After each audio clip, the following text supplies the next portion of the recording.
Welcome back. You're watching World 360. I'm Akanksha Swaroop. A diplomatic headache is now brewing for the United States because for the first time in decades, a US soldier is reportedly in North Korea's custody.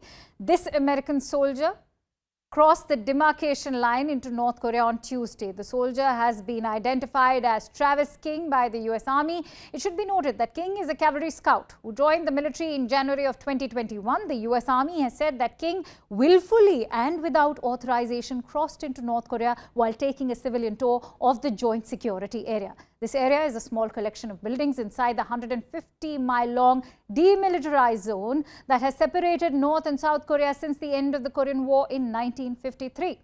The US military officials have also confirmed that they have made attempts to reach out to their counterparts from the Korean People's Army, but there's been no response yet. Now, what could this mean for the United States? Especially when you know that North Korea is a hermit kingdom ruled by an autocrat. Let's try and find out. And for that, I'm joined in by Andy Kaisa, who's a former senior advisor to the House Intel Committee. Many thanks to you, Andy, for joining in. Now, Travis is in a country with an autocratic regime, one that regards the US as its mortal enemy. What are the risks for Travis King? Will he be used as propaganda material by the North? You can count on it. He will be used as propaganda. The North Koreans, to their own population, obviously don't have much to offer. They have this horrific economy, this human rights crisis, people not being able to get enough to eat.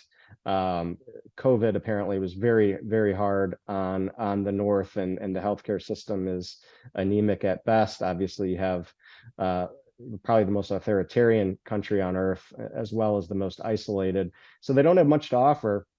So they will try to take any little tidbit of, perhaps a dose of reality in what they're saying, and then expound that to, to toll the credentials of the ruling regime there in North Korea and the dictatorship, and to Chairman Kim.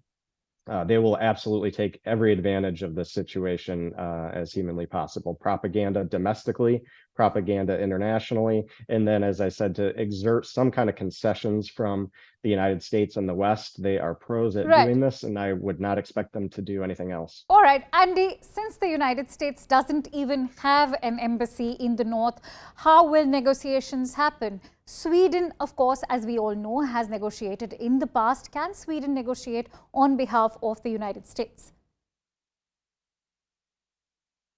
Yes, Sweden does represent the U.S. interests directly with the North Koreans inside of Pyongyang.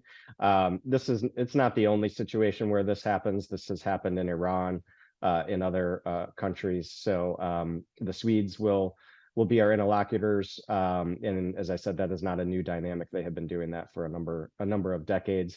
Obviously, direct negotiations were taking place during the last administration when President Trump was trying to engage in direct diplomacy. So this is not an uncharted water, though it is a interesting kind of unique situation where you have another government representing the interests of a third. All right, Andy Kaisa, it was a pleasure having you on my show. And with that, let me shift focus over to the United Kingdom. British Prime Minister Rishi Sunak's governing Conservatives have lost two strategically important parliamentary seats on Friday, but unexpectedly retained Boris Johnson's old constituency in a setback for the opposition Labour Party. The Conservatives have suffered a record loss after Selby and Ainsley and Somerton and Frome voted against the government. Sunak was expected to become the first Prime Minister to lose 3 parliamentary seats on one day, but he was in fact spared this humiliation due to a narrow victory in the West London seat of Uxbridge and South Ruislip. Overall, the results suggest that Sunak's government is on course for an electoral defeat at the next general election, expected to happen next year. Here's CNN News 18's Sanjay Suri from London bringing us this report. Look at the results. In Selby, a 25-year-old Labour candidate overturned a Conservative majority of more than 20,000, and that is a massive margin in Britain's small constituencies. Keir Starmer, the winner, won by more than 4,000 votes, and that makes him incidentally Britain's youngest MP now. In Somerton, the Conservatives had a majority earlier of more than 19,000, and here the Liberal Democrats overturned that to win by 11,000. So that's two of the three results the Conservatives simply swept away. In the third, Uxbridge and South Ruislip, the constituency of former Prime Minister Boris Johnson, the Conservatives just about scraped through by 495 votes only on the back of a peculiar local issue. The Labour government in London, led by Mayor Sadiq Khan, is introducing new emission curbs that in effect are going to drive older cars off the roads. A very unpopular move, and both Conservative and other candidates say this was the only issue in this by-election, and voters gave the Labour candidate a kicking for that pointed reason. Not even the winning Conservative candidate here called this a vote for Sunak's policies. Very little in these results to back Sunak's bravado. He says losses in the by-elections are not unusual for a government, and that much is quite true, and he no doubt hopes that will become true. Not many, even in the Conservative Party, share that confidence. And on that note, I bring you snippets of everything that's making news from across the globe. At least one person was killed and over 40 others were injured in an underground explosion that took place in South Africa's Johannesburg. The above-ground impact was caught on camera, as you can see, with vehicles that were stationary on the road being propelled into the air and the road even getting shattered. One of America's most beloved singers, Tony Bennett, passed away on Friday at the age of 96. He was the singer of songs like Rags to Riches, The Way You Look Tonight, and more.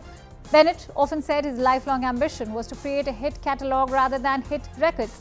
He released more than 70 albums, bringing him 19 competitive Grammys. And Margot Robbie star Barbie and Cillian Murphy star Oppenheimer both released this week, the collision of which has sparked a social media phenomenon called Barbenheimer. Owing to the contrasting stories of these two films, the big question is, which one will you watch? And that brings me to the end of this edition of World 360. Thank you so much for watching. We'll be back same time next week. Stay tuned to World 360.